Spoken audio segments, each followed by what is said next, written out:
স্বামী মাওলানা আব্দুল শহীদ, মাওলানা বদরুল হুসাইন, মাওলানা।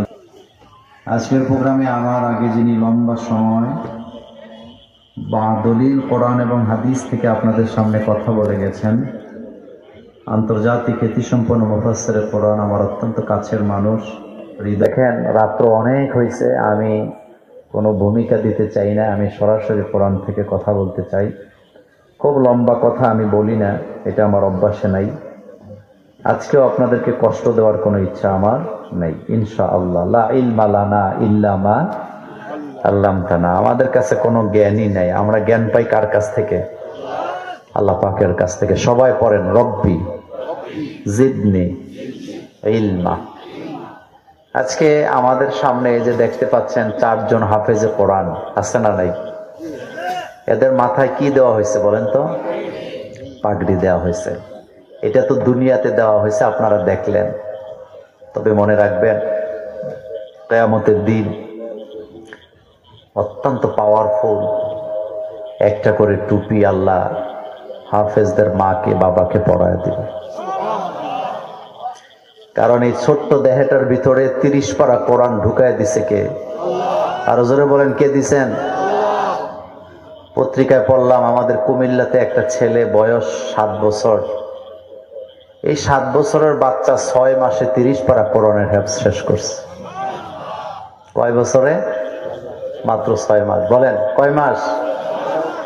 আল্লাহ রাব্বুল আলামিন বলছেন, লাকাদ ইয়াসসারনাল কুরআনা লিয-যিকরি ফাহাল মিন মুদ্দাকির।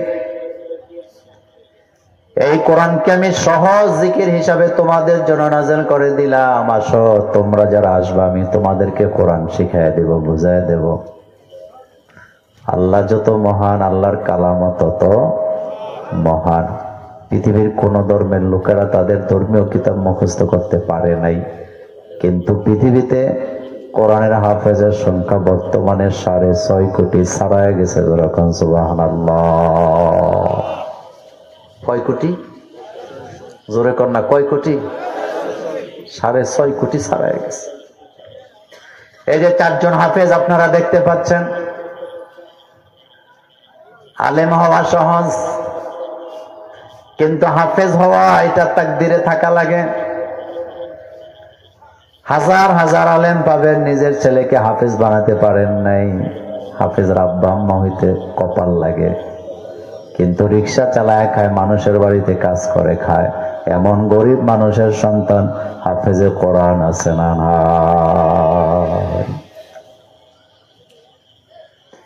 এই কোরআনের ব্যাপারে আল্লাহ পাক বলছেন, আমি কোরআন মানুষের হেদায়েতের জন্য নাযিল করলাম। একটা বাচ্চা ছেলে স্কুলে ভর্তি হয়, অঙ্ক পারে না, ইংরেজি পারে না বলে তার আব্বা আম্মা তারে ধরে নিয়ে হেফজখানার হুজুরের কাছে দিয়ে আসে।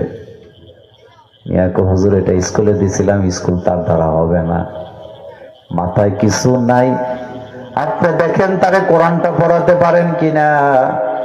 আশ্চর্য হবেন যে এই ছাত্রটাকে স্কুল থেকে অঙ্ক পারে না, ইংরেজি পারে না, এই অজুহাতে আব্বা আম্মা মাদ্রাসায় নিয়ে ভর্তি করাইছে।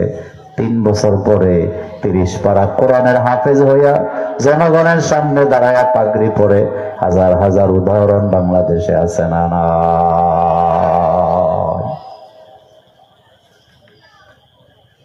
এটাই হলো কোরআনের মুজিজা।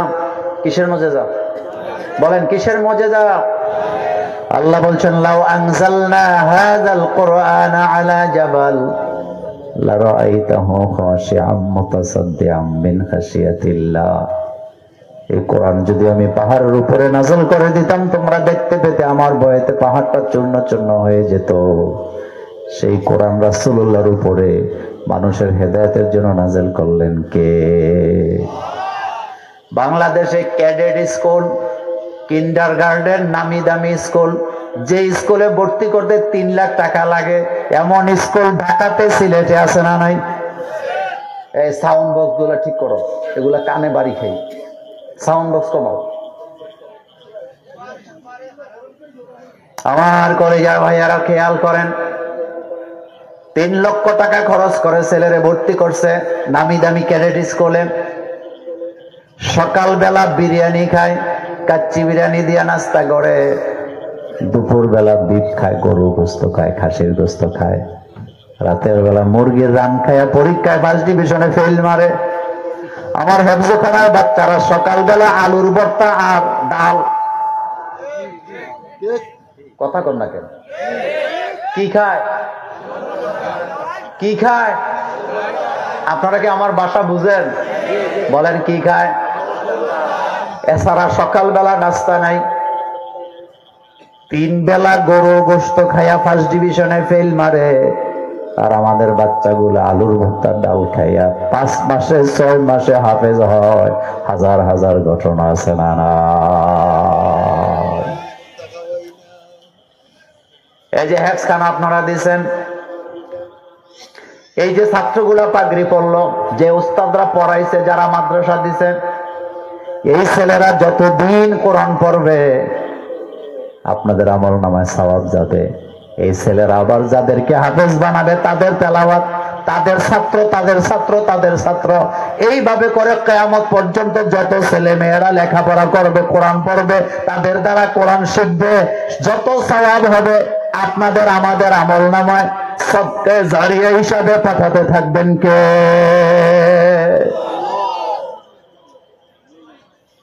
মাদ্রাসায় কোরআন পড়ানো হয় বলে মাদ্রাসার ছেলেদের চরিত্র আর কলেজ ভার্সিটির ছেলেদের চরিত্র একরকম হয়। আমি কিন্তু ভার্সিটির বিরুদ্ধে কথা বলতে আসি নাই। মাদ্রাসায় কোরআন পড়ায় বলে ছেলেরা এখনো উস্তাদের জুতা পরায় দেয়, দেখি না? মাদ্রাসায় কোরআন পড়ানো হয় বলে উস্তাদের ওজুর পানিটা ঢেলে দেয়, খাবারের পরে প্লেটটা দৌত করে দেয়, উস্তাদের টুপিটা পরায় দেয়, উস্তাদের জন্য বাথরুমের পানিটা রেডি করে দেয়। কিন্তু ইউনিভার্সিটির ছেলেরা কোরআন না জানার কারণে উস্তাদের রুমের ভেতরে ঢুকায়া তালা লাগায়া আগুনও লাগায়া দেয়। তাইলে বোঝা গেল কোরআন ছাড়া মানুষকে মানুষ বানানো যায় না।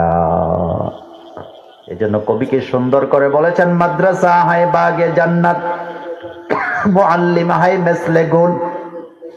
মাদ্রাসা হায় বাগে জান্নাত, মুআল্লিম হায় মিসলে গুল। শহদ উসমে ইলমে দিন হায়, তলেবা হায় বুলবুল। মাদ্রাসা হলো জান্নাতের বাগান, সেই বাগানের ফুল হলো উস্তাদেরা। উস্তাদদেরকে ফুল বলা হয়।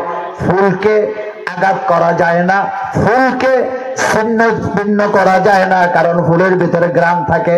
আর আমার বাংলাদেশের পেটুয়া বাহিনী, পুলিশ বাহিনীর মধ্যে এমন বেয়াদব আছে, উস্তাদদের গায়ে হাত তুলে পিটায় পিটায় আহত করে এমন পুলিশ আছে না? উস্তাদের গায়ে হাত দেওয়া যায়? বলেন, উস্তাদের গায়ে হাত দেওয়া যায়? যে সমস্ত পুলিশেরা হাত দিছে আমি তাদেরকে মানুষ মনে করি, তবে তারা অমানুষ, তারা কখনো সুমানুষ হতে পারে না। বাংলাদেশটা যারা চালায় ডক্টর ইউনূসের সরকার, আছে না নাই? ডক্টর ইউনূস একজন টিচার, শিক্ষক, আইন উপদেষ্টা তিনিও একজন শিক্ষক। শিক্ষকের দেশ চালায়, সেই দেশে শিক্ষক পুলিশের মাইর খায়। বুঝতে হবে যারই ক্ষমতায় বসায় আমাদের সাথে বেঈমানি আছে না? আচ্ছা বলেন তো, ইবতেদায়ী মাদ্রাসার শিক্ষকদের উপরে হাত তোলা যায়? আসতে বলছেন? কোন অজুহাতে যায়? ওস্তাদের সাথে কোন অজুহাতে বেয়াদবি করা যায়?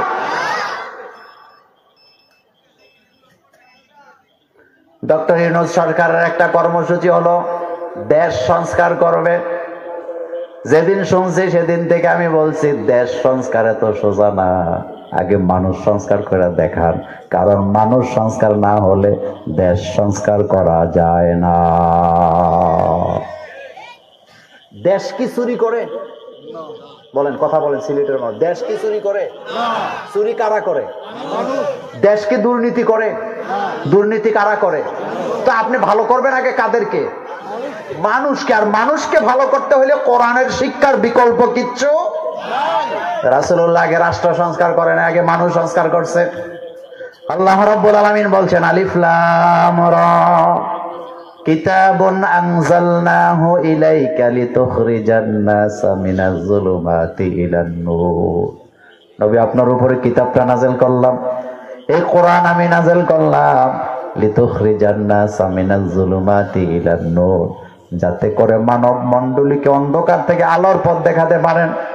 মানুষ ভালো হইলে রাষ্ট্র ভালো হয়, মানুষ যদি চোর হয় রাষ্ট্রের মধ্যে দুর্নীতি বেড়ে যায়। ইউনিয়ন কাউন্সিল থেকে নিয়ে সচিবালয় পর্যন্ত সব জায়গায় ঘুষখোরদেরকে বসায় রাখা আপনি রাষ্ট্র সংস্কার করতে পারবেন না। যদি রাষ্ট্র সংস্কার করতে হয় হাত কাটার চোরের আইন চালু করার দরকার আছে না? আপনার বাড়ির ছাদের উপর একটা পানির ট্যাঙ্ক আছে, কি আছে?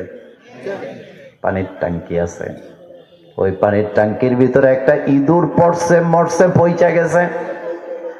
আপনি যখন ঘরের ভিতরে ট্যাপ ছাড়েন পানিতে দুর্গন্ধ আছে না নেই? আপনি যদি ট্যাপটাকে সাবান দিয়া দৌত করে সিলেটের দামি আতর লাগাইয়া পানি ছাড়েন, পানি থেকে কি দুর্গন্ধ যাবে? আগে কি করতে হবে? আরো জোরে বলেন, কি করতে হবে? আগে ইঁদুর ফালাবেন, ট্যাঙ্কি পরিষ্কার করেন। ইউনিয়ন কাউন্সিলে জন্ম নিবন্ধন আনতে গেলেও ঘুষ আছে না নাই? আপনাদের এই ইউনিয়নের নাম কি?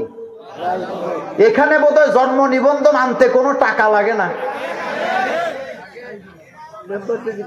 কথা বলেন, লাগে কিনা? পাসপোর্ট করতে ঘুষ লাগে না। অথচ রাসূলুল্লাহ বলছেন আর রশি ওয়াল মুরতাশি কিলাহুমা ফিন্নার, যারা ঘুষ খায়, যারা ঘুষ দেয়, দুই দলই জাহান্নামে যাবে। আমাদের বাংলাদেশে যারা ঘুষ খায় তারা খায় বিলাসিতা করার জন্য, আর যারা ঘুষ দেয় তাদের হাত পা বাঁধা, ঘুষ না দিলে কোনো কাজই হয় না। এমন দেশে আমরা আছি না?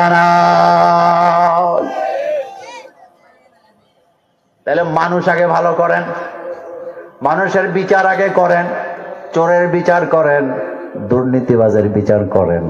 আল্লাহ রাসূল মাক্কি জীবনে মানুষ সংস্কার করছে, মাদানী জীবনে রাষ্ট্র সংস্কার করছে। এবার বুখারীতে রাসূল বলছেন খায়রুল কুরুনি কারনি সুম্মাল্লাযিনা ইয়ালুনাহুম সুম্মাল্লাযিনা ইয়ালুনাহুম। রাষ্ট্র ভালো করতে হলে মানুষ ভালো করা লাগে। আবু বকরের মতো, ওমরের মতো, ওসমানের মতো, আলীর মতো লোক তৈরি করার কারণে আল্লাহ রাসূল বলেন আমার যুগ হলো সর্বশ্রেষ্ঠ যুগ, আমার যুগের চাইতে শ্রেষ্ঠ যুগ পৃথিবীতে কারো নাই। যোগ শ্রেষ্ঠ করতে হইলে মানুষ কি করা লাগে? বলেন, মানুষ আগে শ্রেষ্ঠ হওয়া লাগে। চোর, বাটপার, দুর্নীতিবাজদেরকে দিয়ে দেশকে সংস্কার করা যায় না। আর এই সংস্কার করতে হলে কোরআন লাগবে। বলেন, কি লাগবে? তবে মজার কথা বলি, রাসূলুল্লাহ সাল্লাল্লাহু আলাইহি ওয়াসাল্লাম কোরআনের আইন চালু করলেন মদিনাতে যাইয়া। এমনি এমনি হয় নাই, 27টা যুদ্ধ করা লাগছে। কয়টা? অর্থাৎ 27টা যুদ্ধে রাসূলুল্লাহ নিজে নেতৃত্ব দেওয়া লাগছে। 81টা যুদ্ধ সংগঠিত হয়েছে। তারপরে উহুদে, বদরে রক্ত দেওয়ার পরে কোরআনের আইন চালু হয়েছে। কিন্তু বর্তমান বাংলাদেশে কোরআনের আইন চালু করার জন্য রক্তও লাগবে না, মারামারিও লাগবে না, কোনো যুদ্ধও লাগবে না। শুধু কোরআনের আইন যারা চায় তাদের পক্ষে যদি একটা সিল মারতে পারে, আগামীতে কোরআনের দেশ হওয়ার সম্ভাবনা আছে না? আপনারা কি চান? আর আসতে কোন চান? আমি মুসলমান, আমি কোরআনের আইন চাই। যদি কেউ কোরআনের আইন না চায় মুসলমান হওয়ার পরে, তাহলে বুঝবেন সমস্যা দুইটা। এক নাম্বার সমস্যা হলো হয় নিজে চোর, অথবা সে চোরের খালতো ভাই। কথা ঠিক কিনা? কারণ চোরের বিরুদ্ধে আইন দিছে কে? কে দিছেন? এটাকে আয়াত কি আমরা বানাইছি? এই আয়াত কি মোল্লারা নাজিল করে দিছে? তো তোমার এত নাক সিটকানি কেন রে ভাই? তাহলে বুঝা গেল হয় তুমি নিজে চোর, নতুবা চোর তোমার খালতো ভাই, চোর তোমার মামতো ভাই। এই জন্য মানুষকে হেদায়েত করতে হলে কোরআনের আইন লাগবে। বলেন, কি লাগবে? কোরআনের আইন লাগবে। তো যাই হোক, আসেন আলোচনা শুনি। লম্বা কথা বলবো না, আমি কোরআনের দুটি আয়াত থেকে যতটুকু যাওয়া যায় ততটুকু যাব ইনশাআল্লাহ। এই পৃথিবীতে আমরা কেউ ছিলাম না। বলেন, ছিলাম? অল্প কয়েকদিনের জন্য মাত্র এসেছি। আমরা সবাই একসাথে রূহের জগতে ছিলাম। যেটাকে বলা হয় আলমে আরোহা, সেই রুহের জগতে আল্লাহ আমাদেরকে একটা তালিম দিয়েছিলেন, আলাস্তু বিরব্বিকুম, আমি কি তোমাদের প্রভু নই? কলু বালা, আমরা সবাই সেদিন বলেছিলাম অবশ্যই আপনি আমাদের রব, আপনি আমাদের প্রতিপালক। এখন জানতে চাই, আমাদেরকে যখন কবরে রাখা হবে, কবরের ভিতরেও রবের ব্যাপারে প্রশ্ন আছে না? না আমার ভাইয়ের, আপনাদের এলাকায় অনেক ধর্মের লোক আছে, আমি জানি কোন ধর্মকে ছোট করা আমার উদ্দেশ্য নয়। তবে একটা কথা মনে রাখবেন, এই পৃথিবীতে ইসলাম ধর্মে মানুষ মারা গেলে যতটা সম্মানের সহিত দাফন করা হয়, বিদায় করা হয়, এত সম্মান পৃথিবীর কোন ধর্ম মরা লাশকে দিতে পারে নাই। চায়নার তিব্বতে একটা ধর্ম আছে, তাদের ধর্মে মানুষ মারা গেলে নদীর পাড়ে নিয়ে লাশটাকে কাইটা কাইটা টুকরা টুকরা করে নদীতে ফেলে দেয়। জাপানের লোকেরা মানুষ মারা গেলে কারেন্টের শক দিয়া মানুষটাকে মোমের মতো গলায় ফেলে। হিন্দু ধর্মের লোকেরা নিজের আত্মীয় স্বজন মারা গেলে তাদের ধর্ম অনুযায়ী তারা জ্বালায় ফেলে। কিন্তু আমাদের ধর্ম তো ভিন্ন ধর্ম, এটা তো আল্লাহর পক্ষ থেকে আসছে।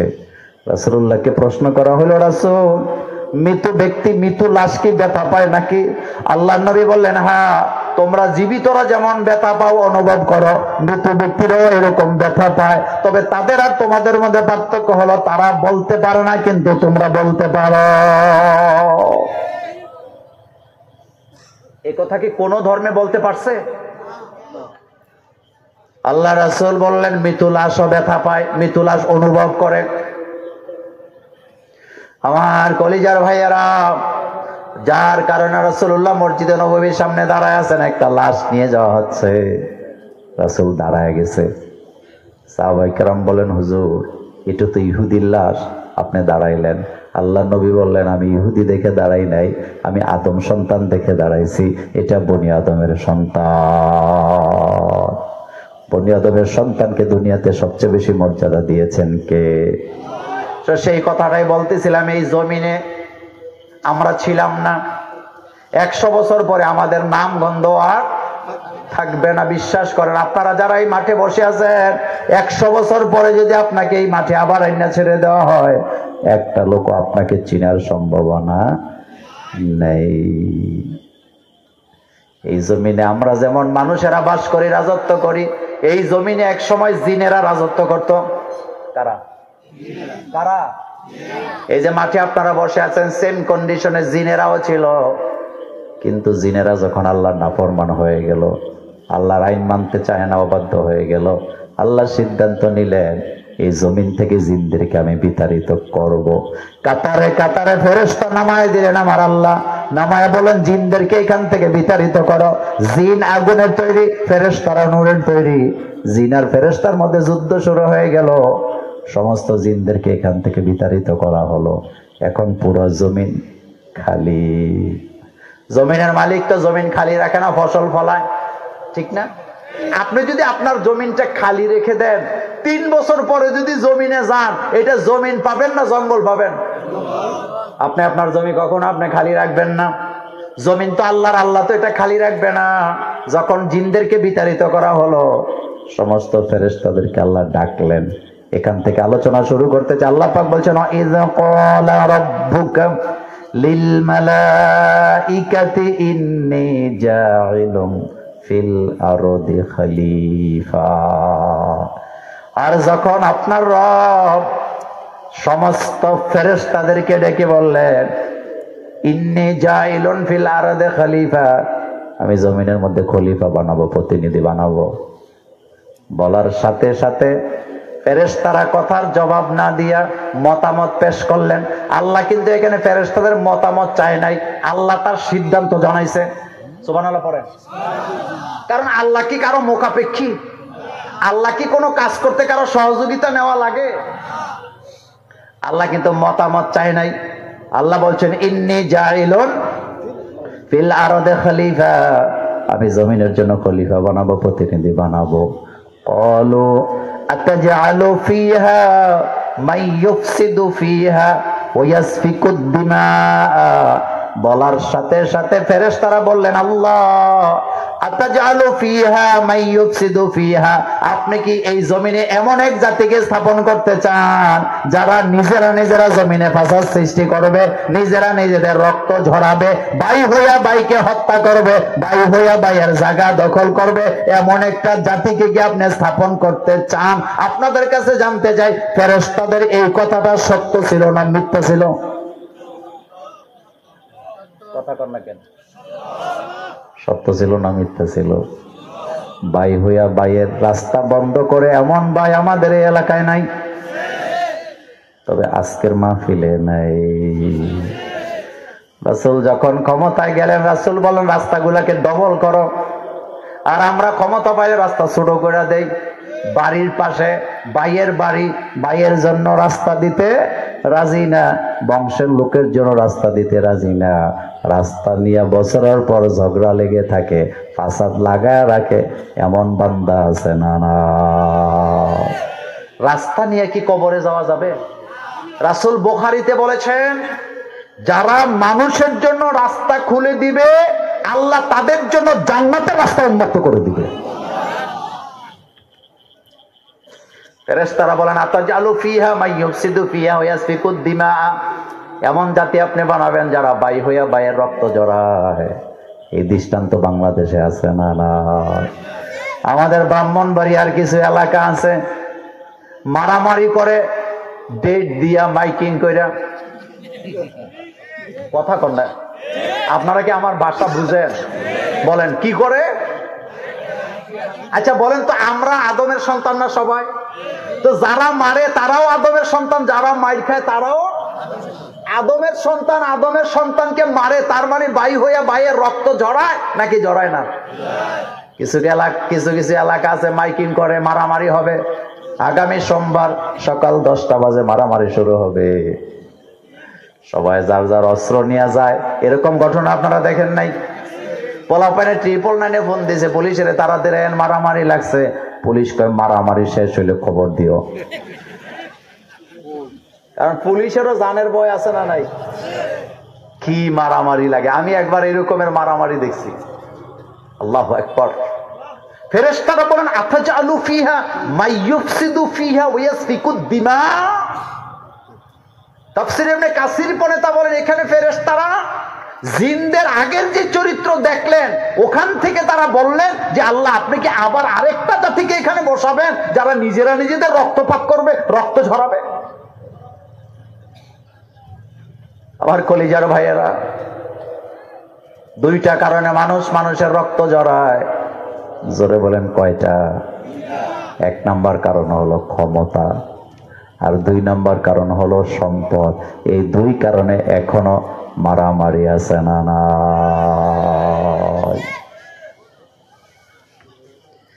হযরত আদম আলাইহিস সালামের ছেলে কাবিল হাবিলের সামনে যায় বলতেছে, লা আকতুলান্নাকা, আমি তোরে মেরে ফেলবো।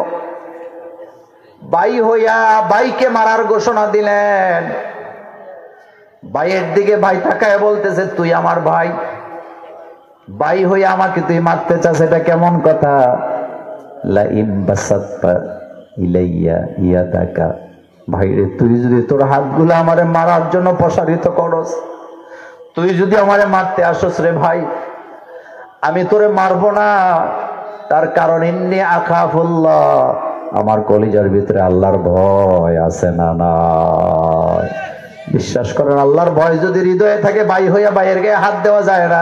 আল্লাহর ভয় যদি হৃদয়ে জাগ্রত থাকে, ভাই হইয়া ভাইকে সম্পদ দিয়া ঠকায়া দেওয়া যায় না। এক ভাই আরেক ভাইকে জমি জামা দিয়া, বাড়িঘর দিয়া ঠকায়া দেয়, এমন ভাই আমাদের রাজনগরে আছে না? না, জমিটা যেদিন ভাগ করে, বাংলাদেশে একটা প্রবাদ বাক্য আছে, ভাই বড় ধন রক্তের ইবাদত, যদিও পৃথক হয়। এই কথাটা আমি ভুল প্রমাণ করছি, কারণ রক্তের নারীর কারণে ভাই শত্রু হয়, এই কথাটা সব জায়গায় ঠিক নয়, 2-1 জায়গায় হতে পারে। মূল কথা হলো ভাই বড় ধন রক্তের ইবাদত, যদিও পৃথক হয় সম্পদের কারণ। আপনি দেখবেন বাবার দিনের জমি ঘর বাড়ি ভাগ করা হয় না, যতদিন ভাইয়ে ভাইয়ে মহব্বত ততদিন যেদিন বাড়িঘর জমি জামা ভাগ করা হয় পরের দিন থেকে এক ভাই আর এক ভাইয়ের চেহারাও দেখতে চায় না। এমন ঘটনা আছে না নাই? ভাই হইয়া বাইরে ঠকায়, বোনকে ঠকায়, এমন লোক আছে তো। 3 প্রকার ব্যক্তিকে আল্লাহ দুনিয়াতে শাস্তি না দিয়ে মৃত্যু দিবে না। কয় প্রকার?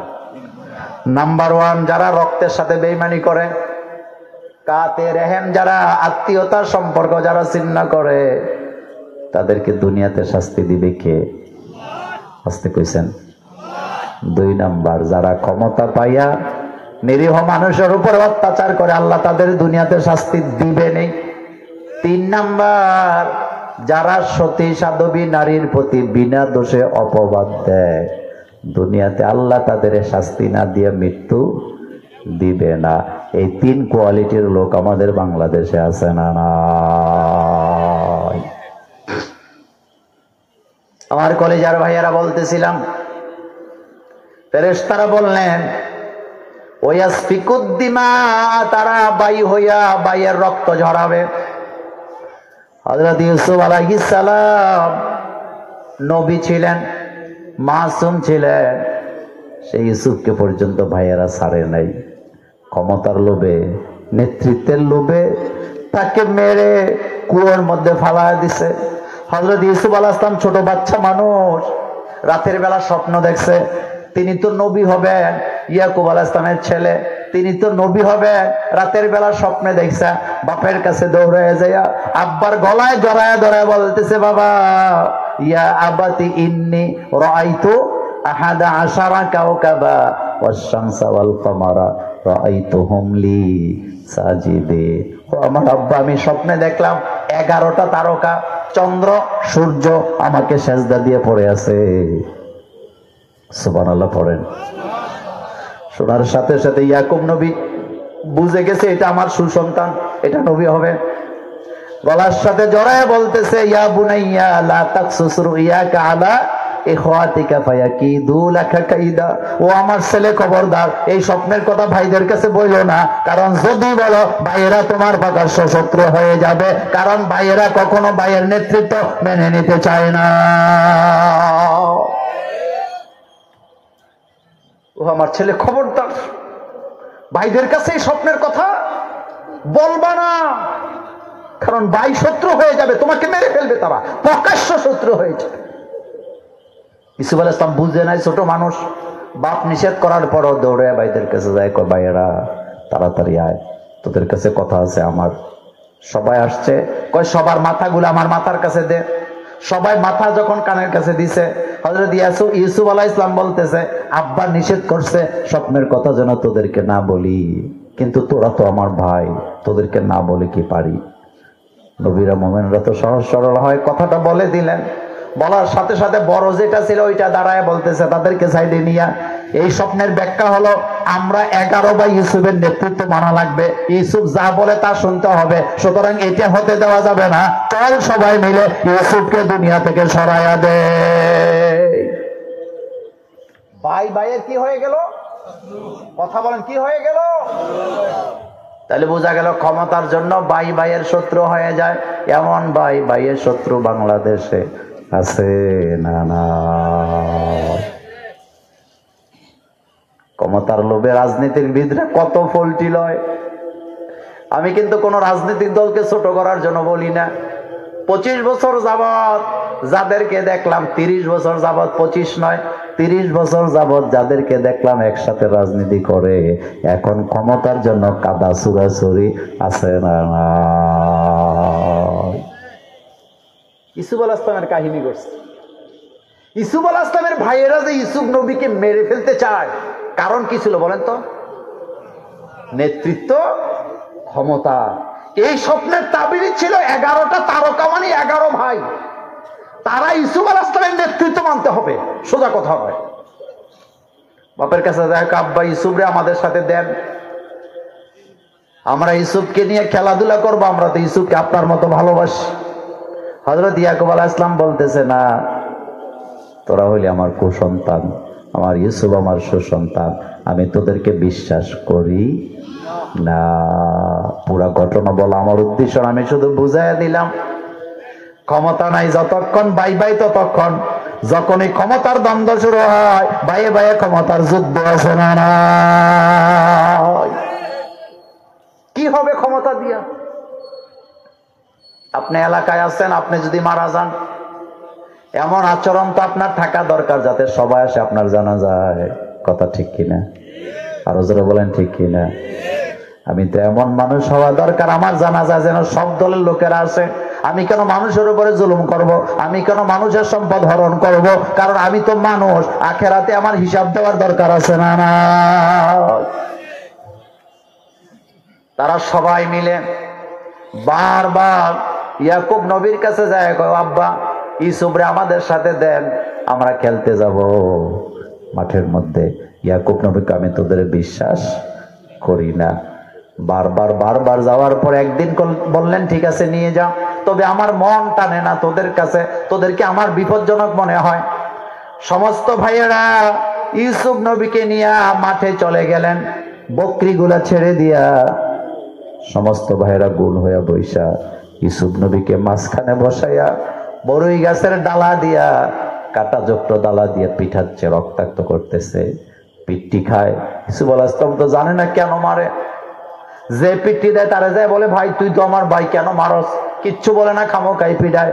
আবার আরেকজনের কাছে যায়, ও পিডায়, ওর কাছে যায়, ও পিডায়। ইউসুফ আলাইহিস সালাম চিৎকার দিলেন, এত সুন্দর দেহ রক্তে রক্তাক্ত হয়ে গেছে, বাচ্চা মানুষ। ভাইদের হৃদয়ে এতটুকু মায়া জন্মালো না, ভাইয়ের জন্য ভালোবাসা নাই, কত নিষ্ঠুর হয়ে যায়। আমার দেশও ক্ষমতার লোভে লাশের উপরে লাফালাফি করে এমন মানুষ আছে না।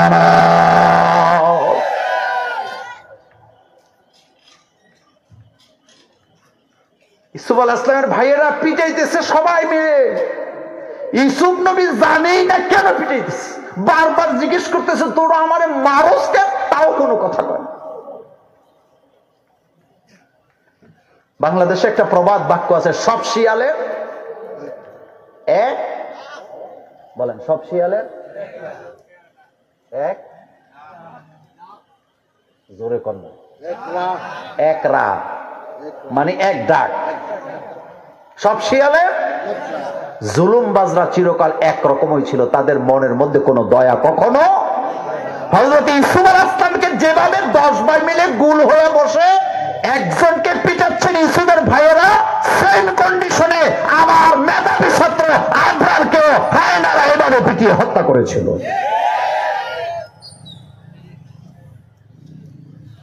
হযরত ইউসুফ আলাইহিস সালামকে তারা রক্তাক্ত করে বেহুশ করে দিলেন। একটাই চিন্তা, ইউসুফকে রাখলে তার নেতৃত্ব মানতে হবে। জামা কাপড় গুলা খুলে মৃত্যু ভেবে কুয়ার মধ্যে ফালায় দিছে। ব্যবসায়িক কাফেলারা দিক দিয়ে যাচ্ছিল, পুরা ঘটনা বলবো না, আমি অন্য কোথায় চলে যাচ্ছি। যখন ব্যবসায়িক কাফেলার লোকেরা যখন কুয়ার মধ্যে বালতি ফেলে দিলে, ইউসুফ আলাইহিস সালামকে আল্লাহ বাঁচায় রাখছে। আল্লাহ বলেন ইউসুফ বালতির মধ্যে হাত দিয়ে আঁকড়ে ধরো। সুবহানাল্লাহ পড়েন। হযরত ইউসুফ আলাইহিস সালাম বালতিতে ধরছে, বালতি উঠাইছে। যারা বালতি নিয়ে সেখানে গেছিল তারা ছিল ব্যবসায়ী। তারা কি ছিল? ব্যবসায়ীদের মাথার মধ্যে সবসময় ব্যবসায়িক চিন্তা আছে না নাই? চিন্তা করেন, তারা যে বাচ্চা পাইছে, এত সুন্দর বাচ্চা, তাদের তো দায়িত্ব ছিল এই ঘোষণা দেওয়া, কে বাচ্চা হারাইছে তার বাচ্চা তার বাড়িতে পৌঁছায় দেয়। তারা এই চিন্তা, এই কথা না বলে একজন আরেকজনকে বলতেছে এত সুন্দর বাচ্চা পাওয়া গেছে, বাজারে নিয়ে বিক্রি করলে অনেক টাকা পাওয়া যাবে। মাথার মধ্যে কি চিন্তা? বলেন কি চিন্তা? আপনি যে খালতো ভাই মামতো ভাইয়ের দোকানে গেছেন কাপড় কিনতেন, আপনি মনে করছেন খালতো ভাইয়ের দোকানে গেলে আমার থেকে লাভ করবে না, কিন্তু আপনি দামাদামি না করার কারণে ডবল টাকা আদায় করে। এমন খালতো ভাই মামতো ভাই ব্যবসায়ী আমাদের রাজনগরেও আছে না? না, কারণ ব্যবসায়ীদের হেতের মাথা সবসময় কি? ব্যবসা। বলেন কি? আচ্ছা বলেন তো, বাচ্চা পাওয়া গেছে কুয়ার মধ্যে, তারা তো বলতে পারতো যে বাচ্চা টাকার ফেরত দেয়, এই কথা না বলে একজন আরেকজনকে বলতেছে বাজারে নিয়ে যদি বিক্রি করি এত সুন্দর বাচ্চা অনেক টাকা পাওয়া যাবে। অনেক টাকা বাজারে নিয়ে গেছে বিক্রি করার জন্য। ইউসুফ আলাইহিস সালামের রূপ কেমন ছিল? কবি বলতেছেন শানিদা কায় বুয়াদ মানেন দিদিদা, শানিদা কায় বুয়াদ মানেন দিদিদা, তোরা দিদা ও ইউসুফরা শানিদা। ইউসুফ আলাইহিস সালামকে যারা দেখছে তারাই জানে কত সুন্দর ছিল। আমাদের মা আয়েশা বলে, যারা ইউসুফ নবীকে দেখার পরে নিজেদের হাতের আঙ্গুল কেটেছিল, তারা যদি আমার নবী মুহাম্মদ সাল্লাল্লাহু আলাইহি ওয়াসাল্লামকে দেখতো, নিজের কলিজা কাটলেও তারা টের পেত না। ইউসুফ আলাইহিস সালাম কতটা সুন্দর ছিলেন, সুবহানাল্লাহ পড়েন। যার রূপের কথা আল্লাহ কোরআনে বললেন। মিশরের প্রভাবশালী নারীরা বলা বলি করতেছিলেন যে জুলেখা ইউসুফের মধ্যে দেখলোটা কি? সুবহানাল্লাহ বলবেন না? কি বলতেছে? জুলেখা ইউসুফের মধ্যে। এই যে যুবক বাপ মারে ফালায় দিয়া আরেকজনের সাথে ভাগ্যা যায়, দেখলোটা কি? ভাগ্যা বিয়া টিয়া বোধ আপনাদের রাজনগরে নাই। ভাগ্যা বিয়া করলে বিয়া হবে তো। মেয়ের গার্জিয়ান থাকে না যেই বিয়াতে, সেই বিয়া বাতিল বলেছেন মুহাম্মদ সাল্লাল্লাহু আলাইহি ওয়াসাল্লাম।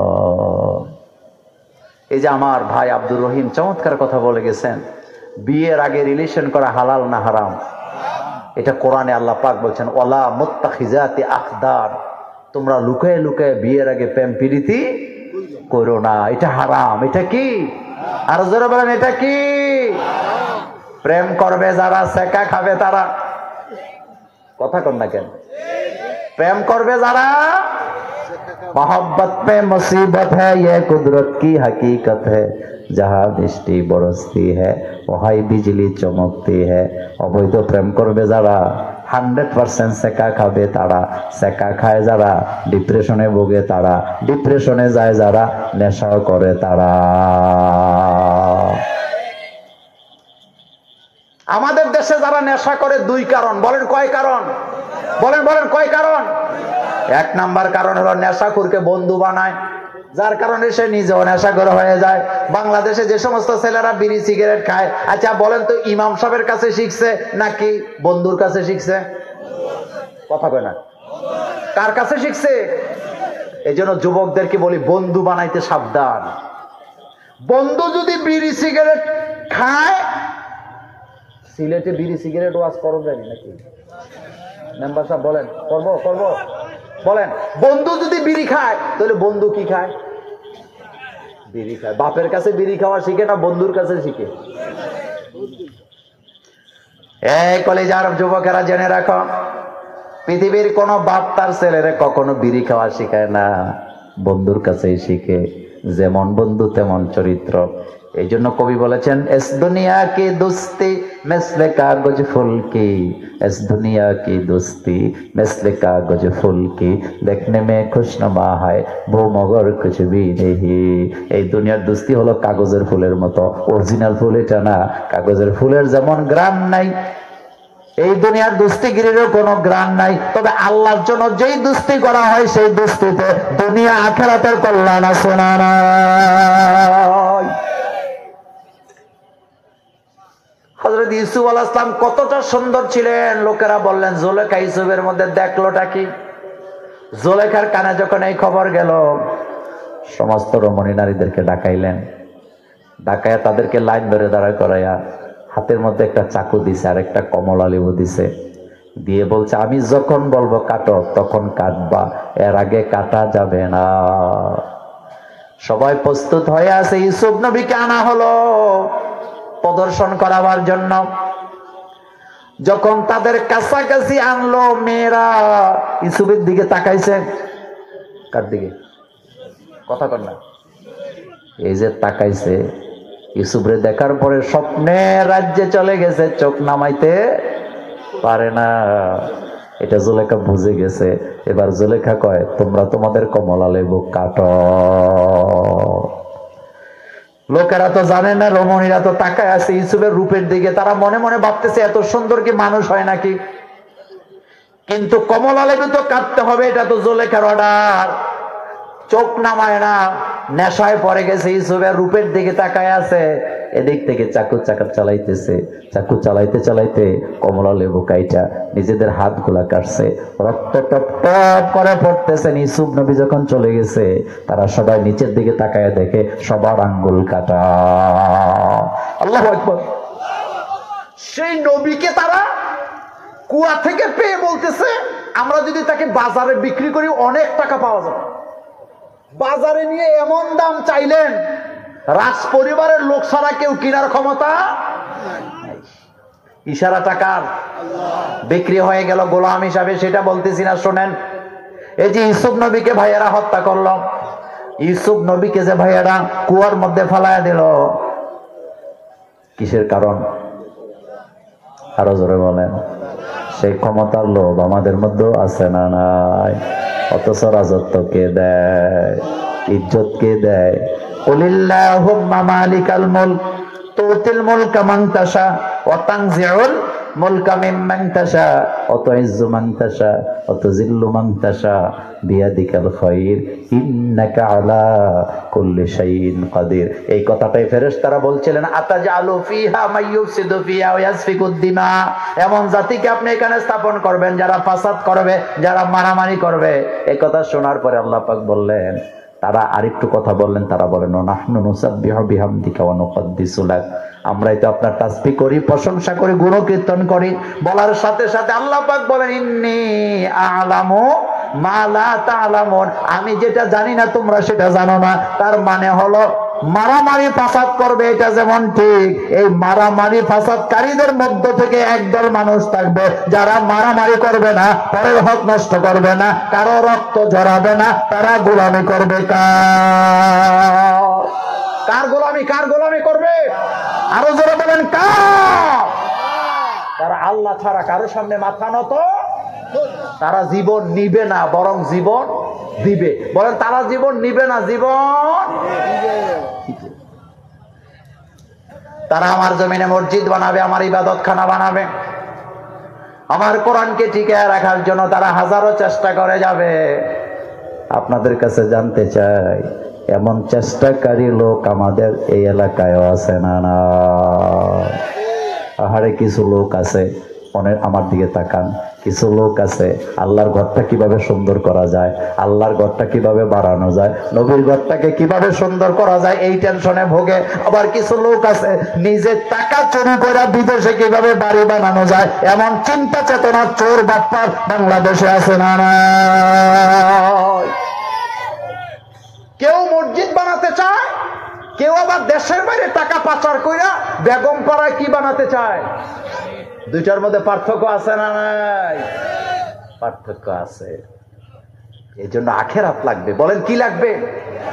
আখেরাত। আল্লাহর ফেরেশতারা বলেন আতাজালু ফিহা মাইয়ুফসিদু ফিহা ওয়া ইয়াসফিকুদ দিমা।